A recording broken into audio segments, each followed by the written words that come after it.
magandang umaga, Pilipinas! Isang mapagpalang araw sa lahat ng mga guro at nagnanais maging guro. This is DJ Joy, This is DJ Shane. and you are listening to 101.9 M.O.R. My only teacher's radio for life. Yes! So isang ahu naman dyan sa ating mga live audience. At syempre, hindi rin papahuli ang ating viewers sa Facebook Live.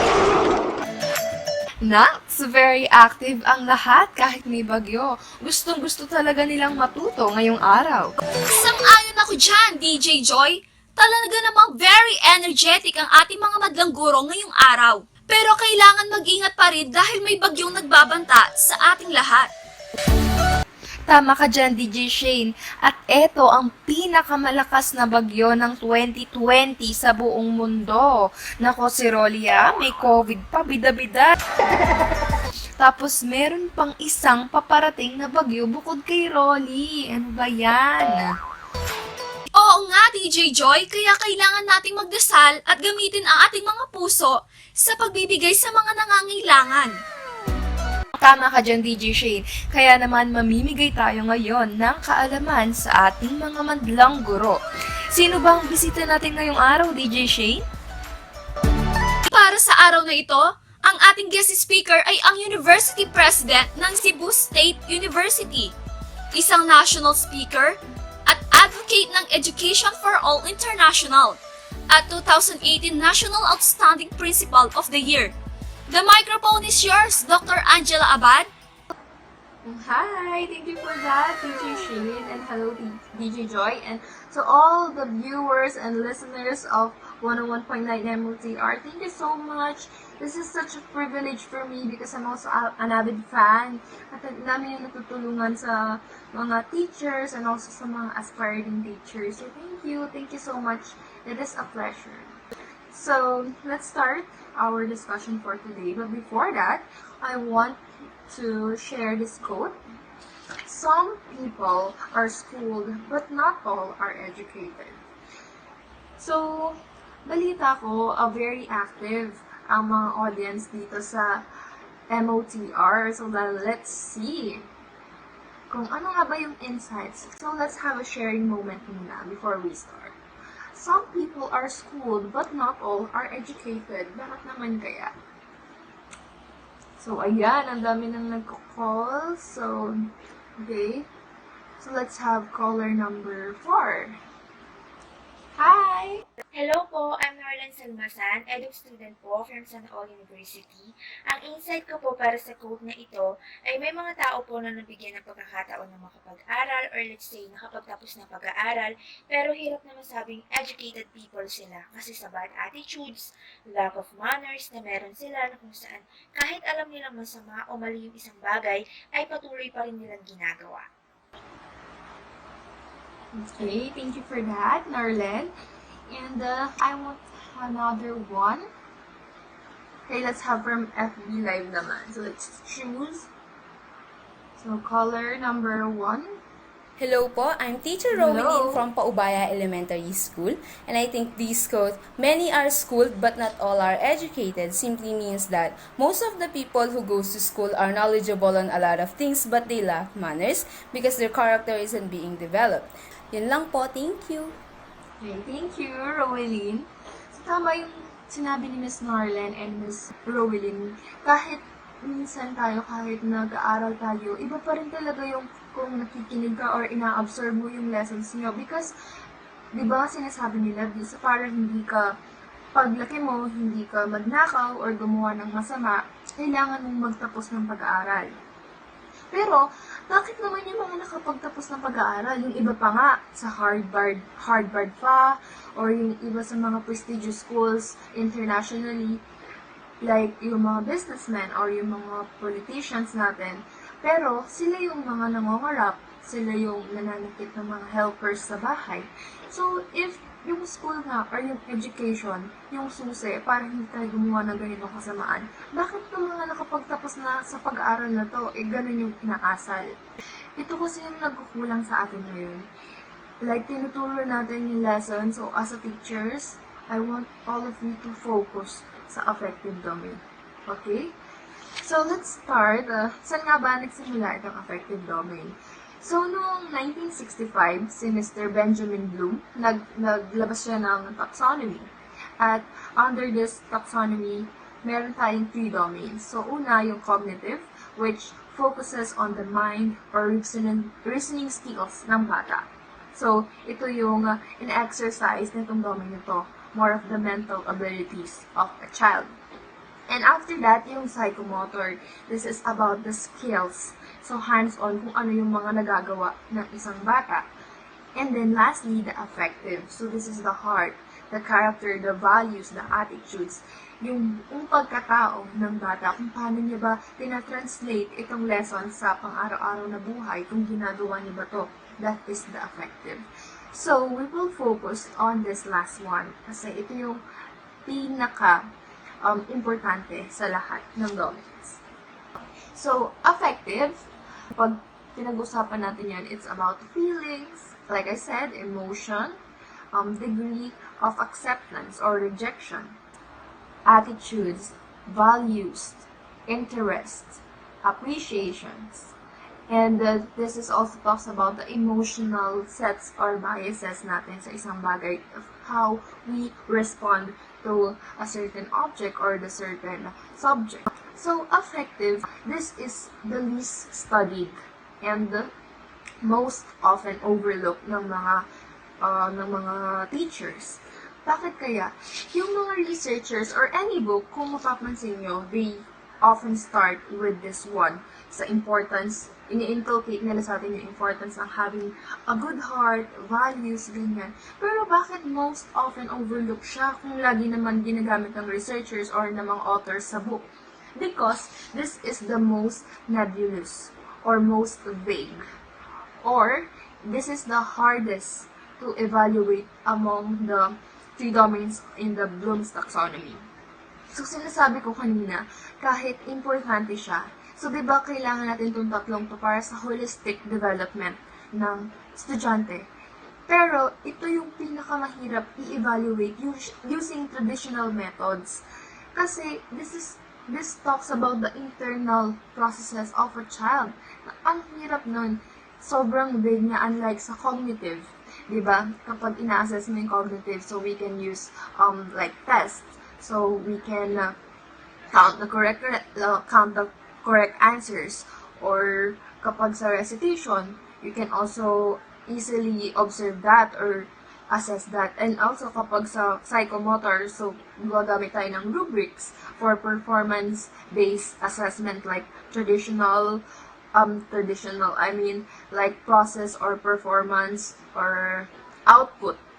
Diba? But unlike affective, hindi mo siya agad ma-assess kasi nga, nasa tao yan. Nasa loob, hindi mo naman mabubuksan yung puso ng student mo, diba? So, medyo challenging i-assess itong affective domain. So, sa taxonomy ng affective domain, we have from Cratwell noong 1964. So, yung mnemonic na tandaan natin, teacher, is yung re, res, voc. So, again, re, res, voc. Okay, ano ba itong re, res, voc na to? So, it stands for receiving, responding, valuing, organization, and characterization. So, first, let's talk about the re of this mnemonic. So, let's have receiving. So, this means this is being aware or attending to something in the environment. So, tinatanggap lang niya yung binibigay ni teacher. So, like for example, so read a passage about civil rights. So, yan, nagbabasa siya, nire-receive lang niya yung mga information about that book, about that passage about civil rights. And then, sa rest na tayo, responding. So, this is showing new behavior as a result of experience. So, ito na, hindi na lang siya nakikinig or passively tumatanggap ng information. Nag-answer na rin siya, yan, nagre-respond na siya, answer questions about the book, and read another book about the same topic or another book that talks about the civil rights. So, hindi na lang siya merely receiver ng information, nagre-respond na rin siya or may kilos na rin siya pabalik dun sa object or subject na yon. And then V, we have the valuing. This is showing some definite involvement or commitment. So, example is, dun sa example natin about civil rights, demonstrate involvement and commitment by voluntarily attending a lecture on civil rights. Ito na, binavalue na niya yung importance ng pakikilahok dun sa, or pagkakaroon ng civil rights. Okay? May valuing na. Hindi na lang siya basta-basta nagre-respond, hindi na lang siya basta-basta tumatanggap. Meron na siyang pagpapahalaga dun sa tinutulong subject ni teacher. And then the next, organization. This is integrating a new value into one's general set of values, giving it some ranking among one's general priorities. Ino-organize na niya to. Kung importante ba, kung ano ba yung mas importante, meron na siyang sense of arranging or systematizing. Na-organize na niya sa sarili niya kung bakit ba importante to. Ano ba yung set of values na kailangan para mas ma-organize or mas ma-arrange itong subject na to. So, like for example, arrange a civil rights rally. So, can you imagine that? Gumagawa na siya ng sarili niyang organization. So, meron na siyang organization body para dun ipaglaban yung rights na yon. And then lastly, ito na yung pinaka-highest sa lahat na level dito sa taxonomy ni Mr. Cratwell, which is yung characterization. This is acting consistently with the new value. So, other book, they also call this characterization by value. So, ito na, nasa pagkatao na ito, kinakarakterize na niya ito. So, example, be a civil rights leader. So, nasa yun na, nasa pagkatao mo na hindi mo na matatanggal itong values na to. Kasi, nasa tao na siya, nasa iyo na siya, hindi na kailangan tingnan ka ng teacher mo para gawin mo isang bagay, hindi na kailangan nasa school ka. Nasa pagkatao mo na siya, so gagawin mo siya inside or outside the classroom or nakatingin or hindi sa teacher. So, ayan, meron tayong nagtatanong dito from our live audience. So, hello!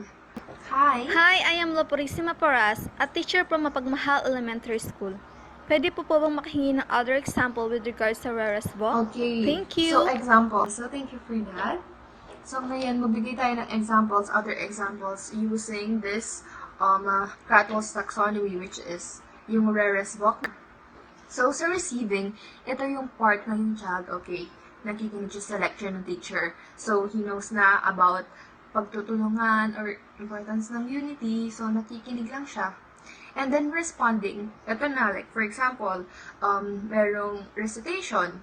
So, magre-recite na siya, magre-respond na lang siya. Hindi na siya merely nakikinig lang sa teacher niya. And also, kapag may nakita siyang nangangailangan yan, or nakikita ni teacher, yan, magre-respond siya. Pero wala pa siyang pagpapahalaga dun. Dahil yung pagpapahalaga, papasok pa lang dun sa third one, which is yung valuing. Ito na nakikita niya ng importance ng pagtutulungan. Or, halimbawa, mas napapabilis pala yung trabaho kapag tumutulong. Mas napapagaan pala yung workload ng isang tao na tinulungan ko. Ito na may pakapahalaga na siya. Dun sa responding, nagre-respond lang siya without even valuing it.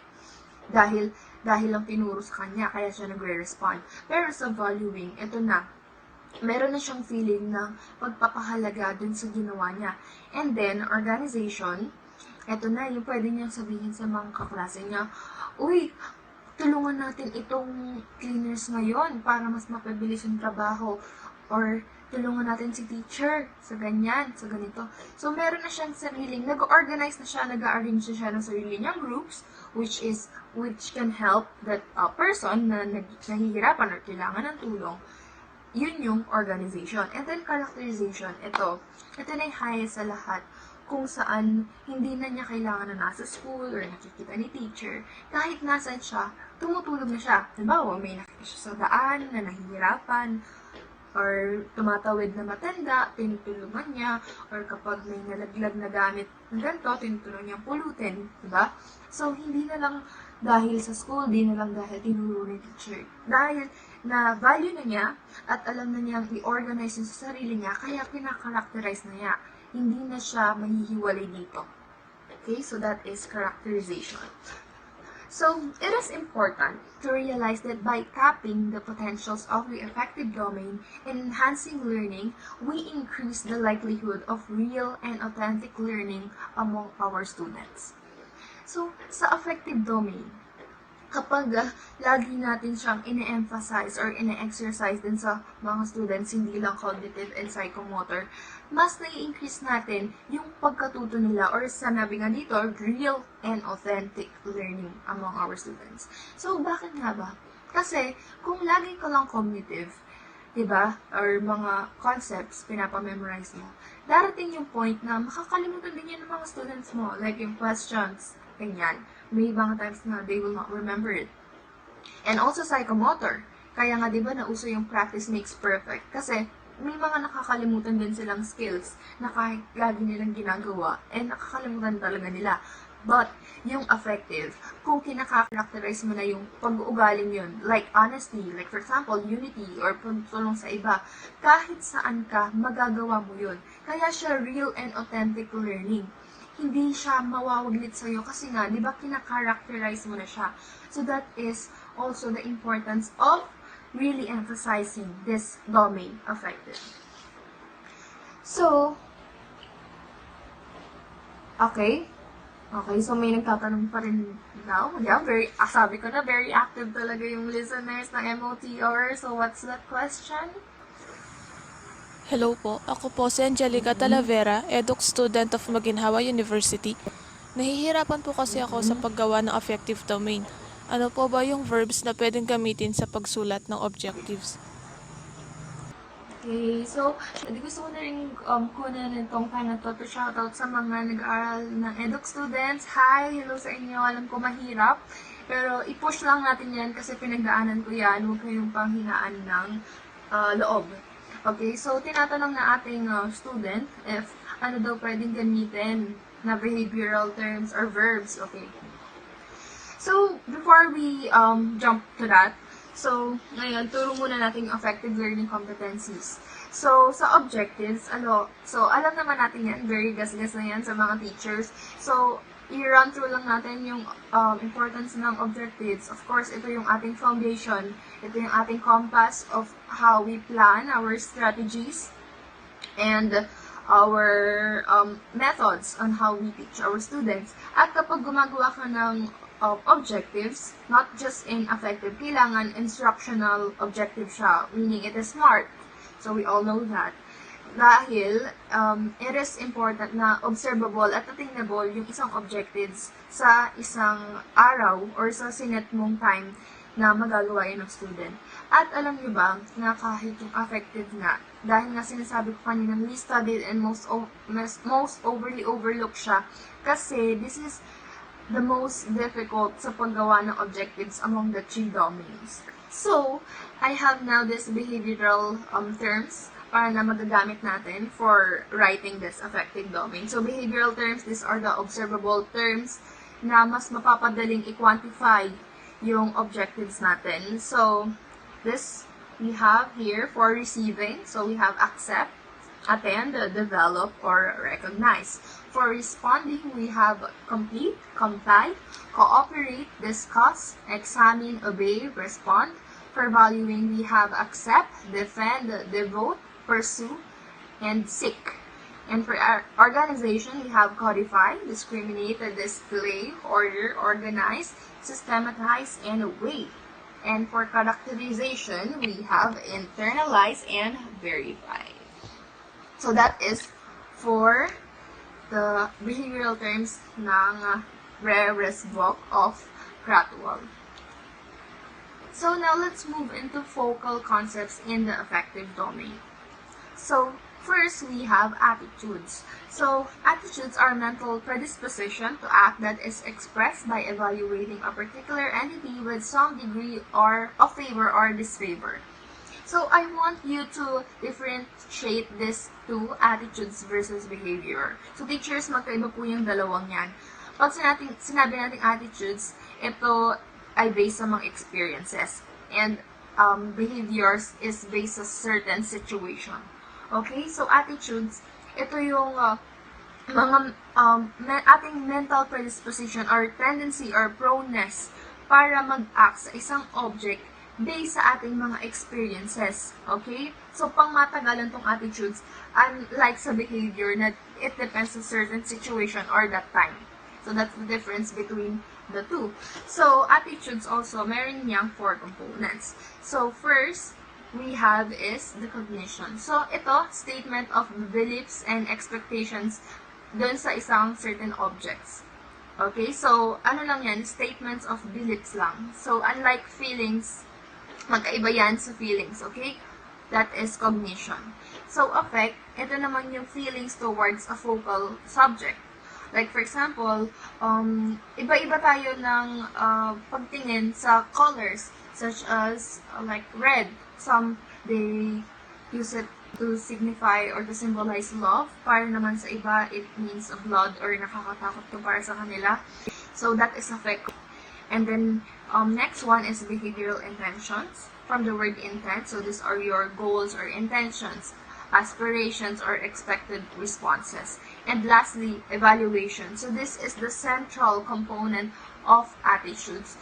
So, ito na yung pinaka-main functions nitong cognitive, affect, and behavioral intentions. So, you evaluate based from this tree at nagkakaroon ka ng pagbavalue or evaluation. Kaya ka nagkakaroon ng attitudes towards a certain subject dahil you evaluate from this tree.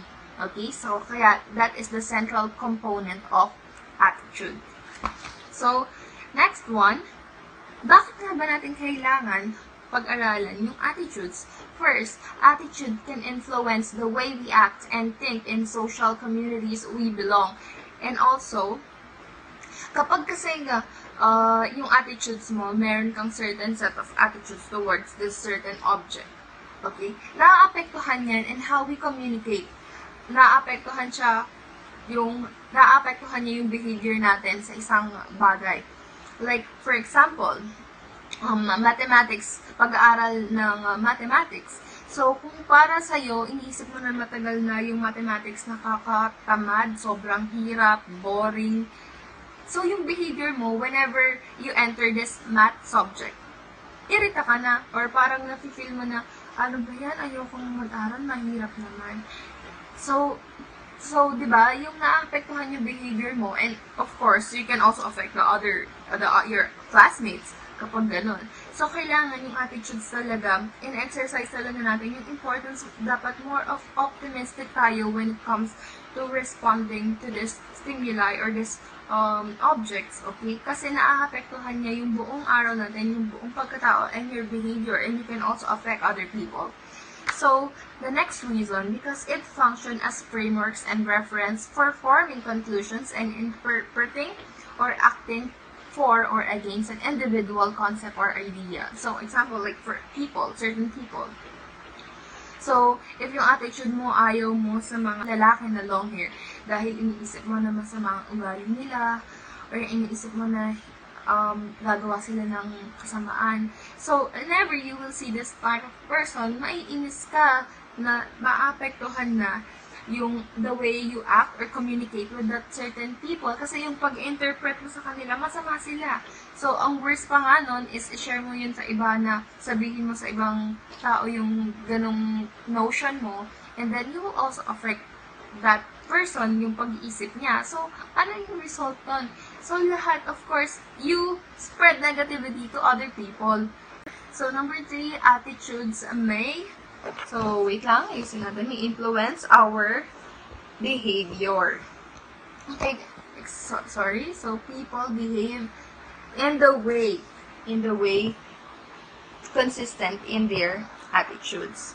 So, anyways, so yun nga, naapektuhan niya yung behavior natin. Like I said, behavior, it's for the certain situation, certain time. So, dahil sa mga attitudes na sinesend natin sa utak natin, naaapektuhan yung behavior natin. So, if gagawa na rin tayo ng ating, di ba nga dun sa 4 components of cognition natin, yung statements of beliefs natin, kung gagawa na rin tayo ng ganun, make sure na it will make this world a better place. Huwag na nating dagdagan yung negativity dito sa world. So, okay? So, as teachers, we must inculcate positivity and also love sa ating mga students, okay? So, next, we have the motivation. So, this is our reason, or set of reasons, that may include our basic needs such as yung shelter, water, an object, a goal, or state of being, or ideals. So, alam kong familiar na sa inyo itong need theory ni Mr. Abraham Maslow. So, Abraham Maslow's hierarchy of human needs.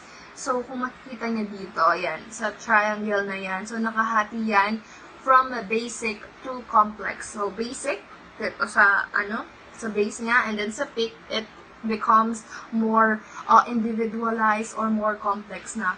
So, kung mapapansin nyo, the more na tumataas, the more na kumukomplex, and the more of nagiging sa sarili na siya, more of individuality na. So, una, food, water, tas, are the physiological and then safety needs. So, that is our basic needs. Tas, habang tumataas siya, ayan, psychological needs na yung belongingness and love needs, tas esteem needs. And of course, self-fulfillment, more of yours na kung ano ba yung goal mo, kung ano ba yung self-actualization mo, kung ano ba yung full potential na gusto mong makamit after or during your life. So, this is the motivation theory. Okay? So, hindi ka makakataas sa isang level kung at least hindi mo man makuha yung matapos yung isang level. Like, for example, hindi ka makaka-jump sa security or safety needs kung wala kang food, water, of course, at least. 'Di ba? Like, for bahay, paano ka magkakaroon ng security sa bahay mo kung wala ka namang water, food, diba? So, that is Abraham Maslow's hierarchy of needs. So, it is also the reason, then, nagbibigay siya ng mga rason para sa atin to go on with life. So, that is the motivation. So, aside from that, dinefine din siya ni Yeng, 1995, as initiation, direction, intensity, and persistence of human behavior. So, dahil sa pagkakaroon natin ng motivation, mas nagpa-pursue tayong gumawa ng mga bagay na makakabuti para sa isang tao or makakabuti sa ating sarili. Okay? So, more likely kapag gumagawa tayo ng motivation, isama natin not only ourselves, but also yung mga taong nakapaligid sa atin. Okay?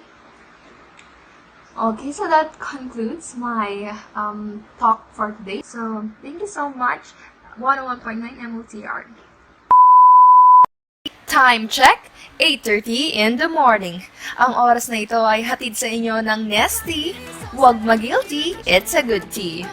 What my guilty, it's a good tea. With Nestea. From Nestle. Yes! Ang dami naman nating natutunan ngayon. DJ Joy? Grabe yung national speaker na nag-guest sa atin. Ang bongga na talaga ng M.O.R. ngayon. Hindi na lang basta-basta ang mga bisitang taga-Talakay. Naku, tama ka dyan, DJ Shane. At eto, hindi lang isa. Meron pa tayong susunod na guest speaker. Wow naman! Ipakilala mo na ngayon, DJ Joy, at ako ay excited na. Kung napapatagalin pa, siya ang University President ng Baguio State University, isang national researcher at advocate ng values of hard work and discipline. At ito pa, receiver ng 2019 Gintong Parangal para sa Edukasyon. So let's give a virtual round of applause to Dr. Diana Llarves. Good afternoon, everyone. Our topic for today is about assessment in the affective domain. So we all know that Dr. Angela Abad already discussed some of the topics. So we will start about Frederick Hernberg's two-factor theory. So what are the two-factor theory under Hernberg? Motivation factors and hygiene factors. So under motivation factors, these are the achievement, interest in the work, responsibility, and advancement. So motivation factors which can encourage employee to work harder. So for example, if you know your responsibility as a person, for example na lang, tayong mga tao, nagtatrabaho tayo kasi kailangan may patustos tayo sa pang-araw-araw. Kailangan mabigay natin yung needs ng pamilya natin. Kaya na-encourage tayong magtrabaho because of responsibility.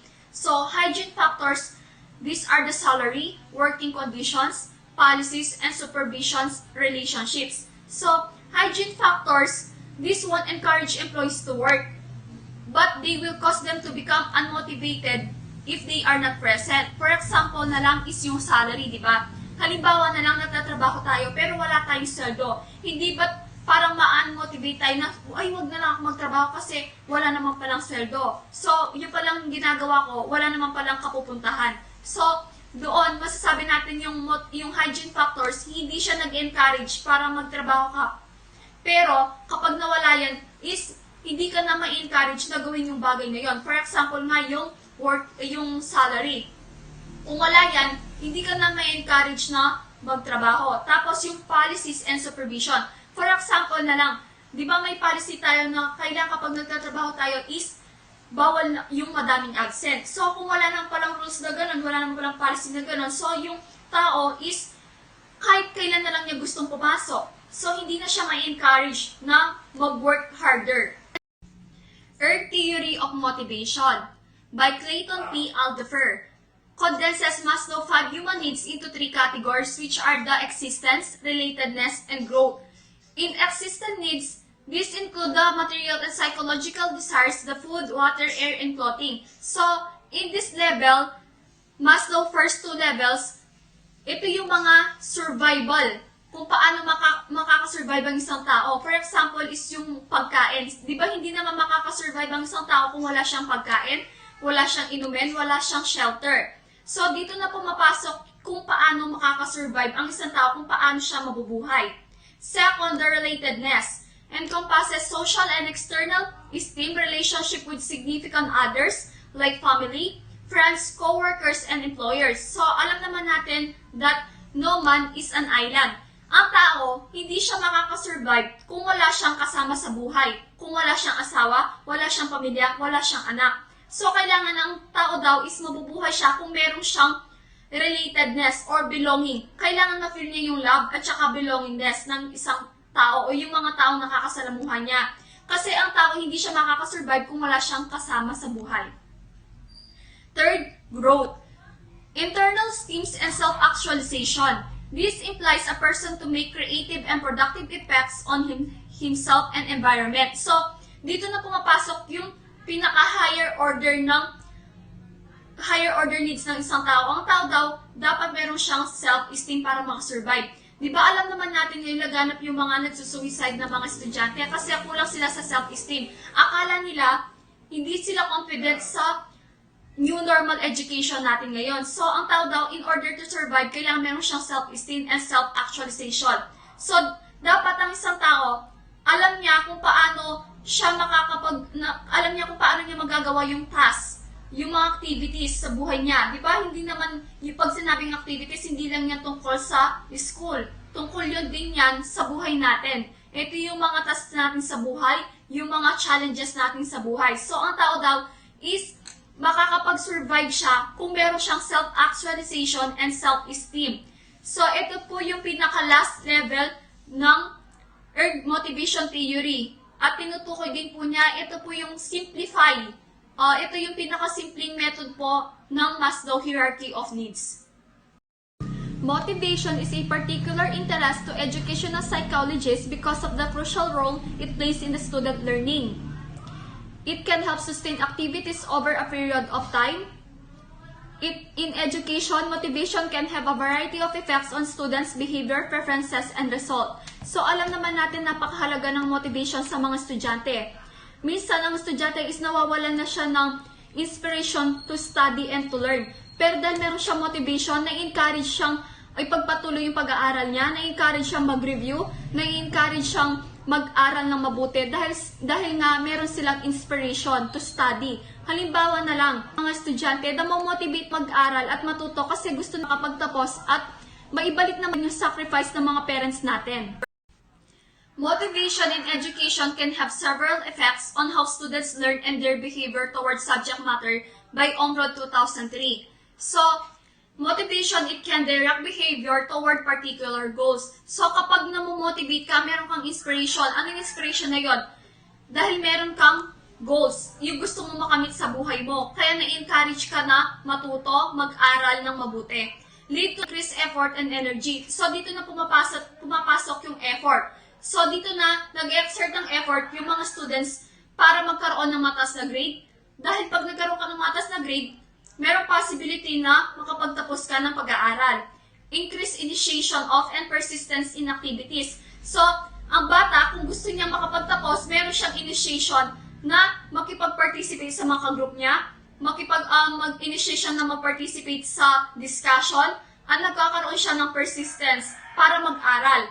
Enhanced cognitive processing. So, kapag ang tao o ang estudyante is namomotivate siya, nagkakaroon siya ng enhanced cognitive processing. Halimbawa na lang, kapag ang estudyante gusto niya makapagtapos, meron siyang goals, meron na siyang effort, dito na meron na siyang naiisip na plano kung paano niya ma-achieve yung goal na yon, kung ano yung dapat niyang gawin. Magre-review ba siya? Gagawin niya ba yung mga projects niya? So, dito na pumapasok yung mga cognitive processing niya, yung mga decision making niya, kung paano siya magti-think beyond, outside the box.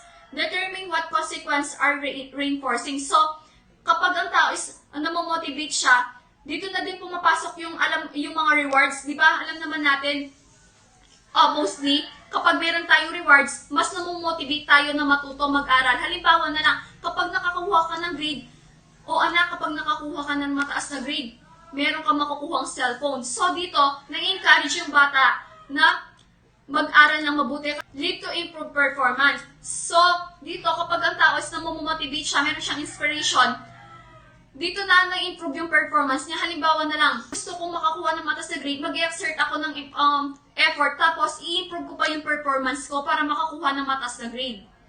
So, we have two kinds of motivation. Intrinsic motivation.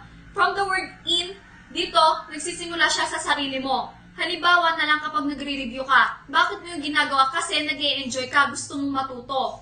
Pero kapag pag sinabing intrinsic motivation, eto na naka-involve na yung mga ibang tao. Meron na mga factor na nagiging apekto sa'yo para mag-review ka. Halimbawa na lang, kaya ka nagre-review kasi alam mo, pagkatapos mo makakuha ng magandang grado is meron kang makukuhang reward. Self-efficacy is an impression that one is capable of performing in a certain manner or attaining certain goals.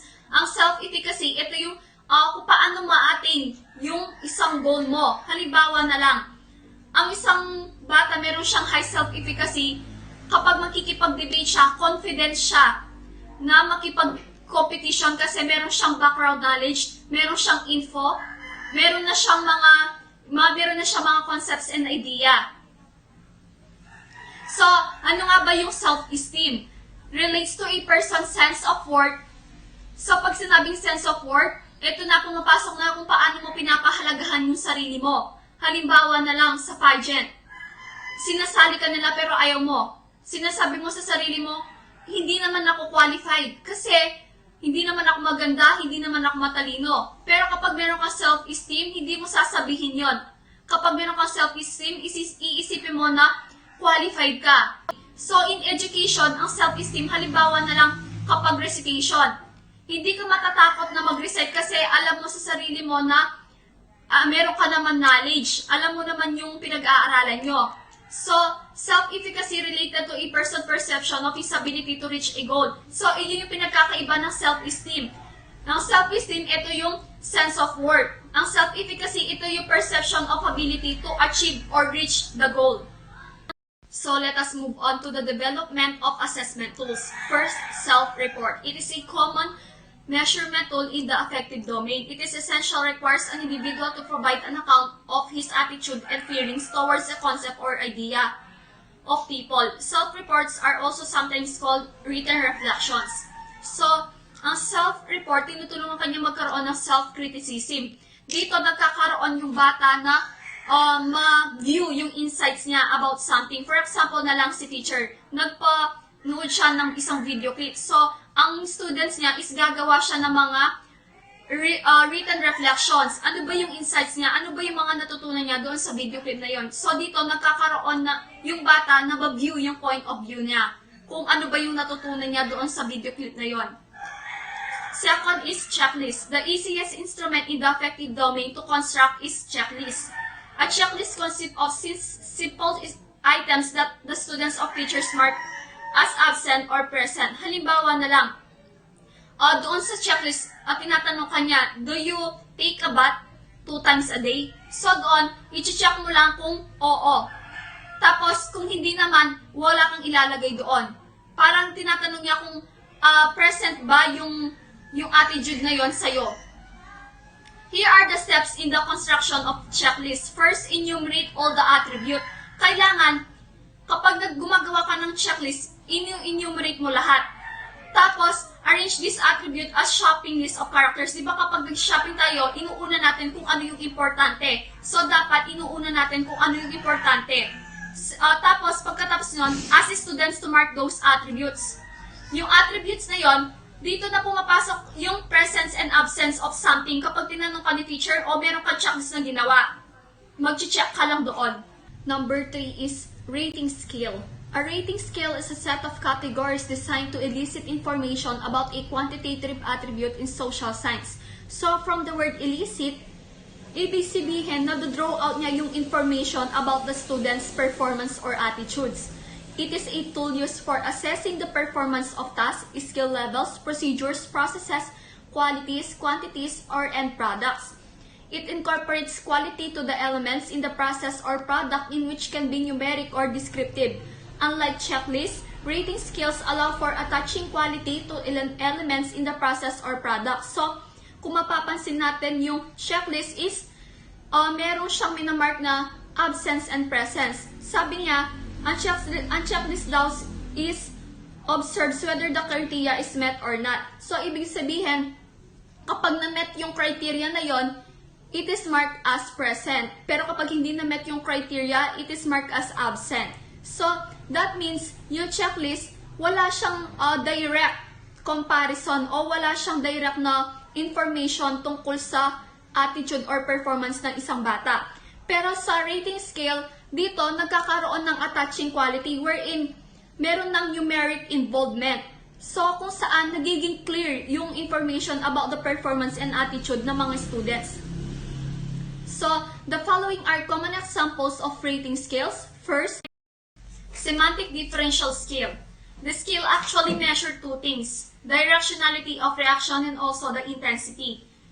Bakit nyo na nami-measure directly yung reaction? Kasi, di ba, kung makikita natin sa screen, meron siyang distinction between the good and bad. 0 is labeled as neutral, and 1 is labeled as slightly. 2 is quite, 3 is extremely. So, kung mapapansin natin, meron nang naka-involved na mga numbers, which is, nadadirect yung reaction doon sa mga attitude and performance ng isang bata. Bakit niya nami-measure yung intensity?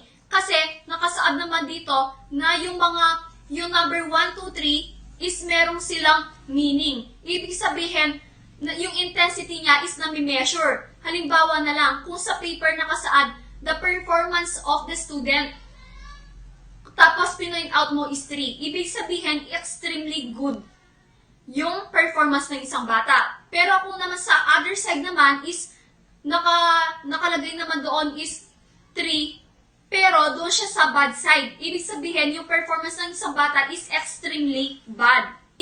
Thurstone scale. Louis Thurstone is considered the father of attitude measurement. He addresses the issue of how favorable an individual is with regard to a given issue. He developed an attitude continuum to determine the position of favorability on the issue. So, kung mapapansin natin kay Thurstone scale, nai-involve na yung mga current issue sa community or sa society. Kung mapapansin natin dito sa PowerPoint presentation, ito yung example niya. Directions, put a check mark on the blank if you agree with the item. So, number 1, black should be considered the lowest class of human beings. So, kung tatanungin, kung ako yung sasagot dito, hindi ko siya lalagyan ng check. Bakit? Para sa akin, hindi lowest class ang mga blacks o human beings. Di ba alam naman natin ngayon, nasa current issue ngayon yung pagkamatay ni George Floyd, yung Black American na namatay sa mga kamay ng mga polis. Likert scale.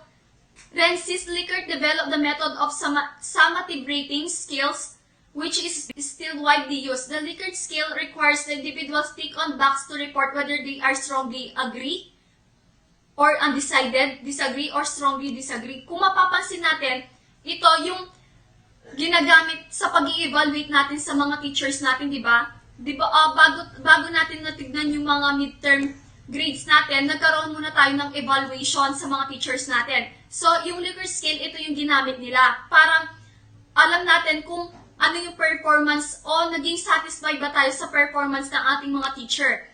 Ayan po yung example, kung makikita natin, naka-indicate dito yung disagree and agree. So, yung skill 1 to 5, dito mamimeasure yung performance ng teacher natin o yung performance ng mga students.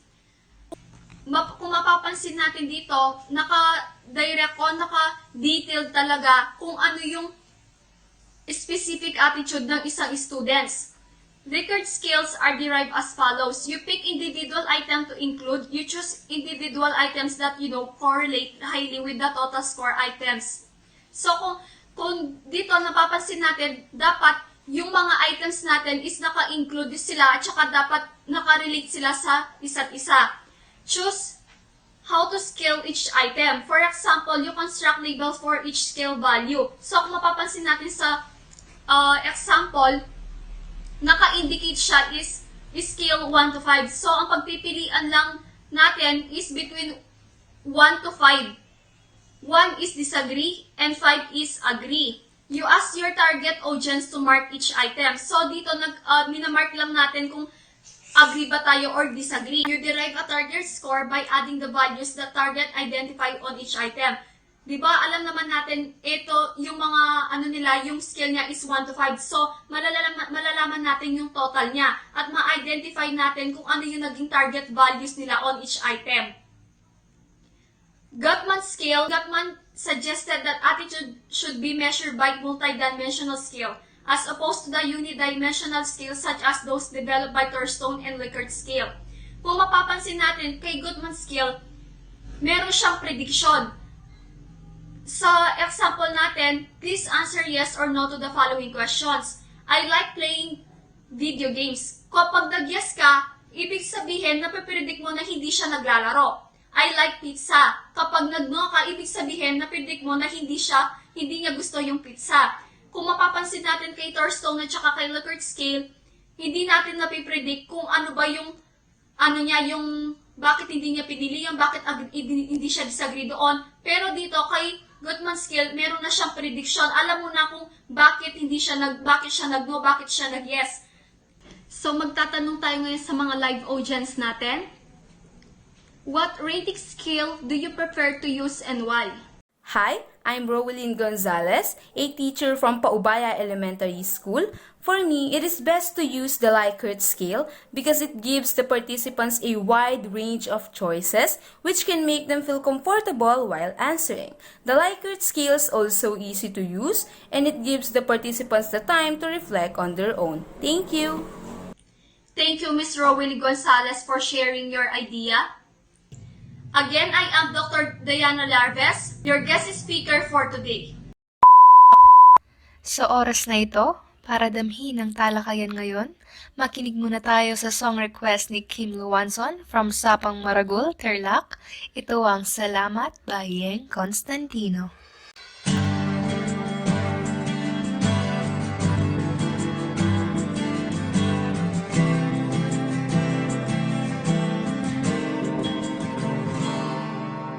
Kung ito man ang huling awitin na awitin, nais kong malaman mong ika'y bahagi na ng buhay ko.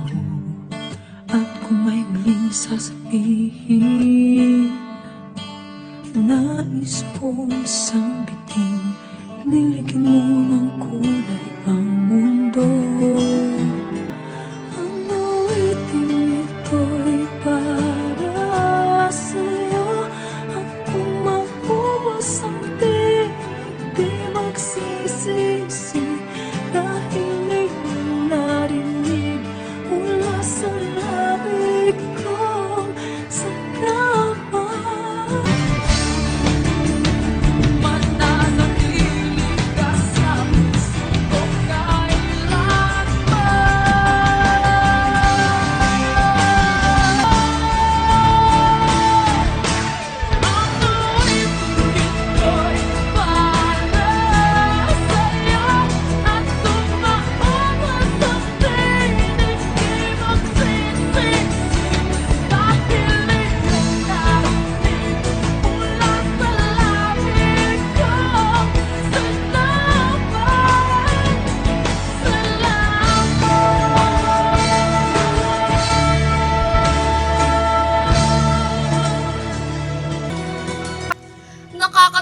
naman yan, DJ. Mabuhay ang ating mga guro at ang programang ito ay para sa inyo talaga. Saludo ang 101.9 M.O.R. sa lahat ng guro, hindi lang sa Pilipinas, kundi sa buong mundo. Paalala lang sa ating mga madlang guro na huwag kalimutang mag-face mask, mag-alcohol, at maghugas ng kamay dahil laganap pa rin ang pandemya dito sa bansa. At dahil may bagyo, huwag ding kalimutan na i-secure ang importanteng gamit at laging makinig ng balita para updated sa lagay ng bagyong Rolly. Keep safe mga madlang guro! It's showtime! Shout out kay Norlan Salmasan from San Jose, Tarlac, Maria Angelica Talavera from Capas, Tarlac, Rowilyn Gonzales from Concepcion, Tarlac. Hi nga pala sa mga kamag-anak ko from Concepcion. Mag-ingat po tayong lahat. Shoutout din kina Purisima Paras from Concepcion, Tarlac. Wow, very active ang mga taga-Concepcion. At lastly, Mark Castillo from Herona, Tarlac na nag-aalmusal daw habang nakikinig ng M.O.R. Hello sa inyong lahat! Ayan! So, isa na namang magandang diskusyon ang naganap. Muli, ako si DJ Shane na nagsasabing kapag binato ka ng bato, batuhin mo ng bulaklak para sweet. Pero, isama mo yung paso para may impact. Ako naman si DJ Joy na nagsasabing ang taong desperadong magka-love life ay parang BDO. Bakit? Because they find ways. Wow! Mahabi tayo, DJ Joy! Maraming salamat sa mga listeners from our live audience and viewers naman sa FB Live. Bukas, panibagong talakayan na naman ang ihahatid ng 101.9 M.O.R. My only teachers, radio for life. Keep slaying mga bee! I know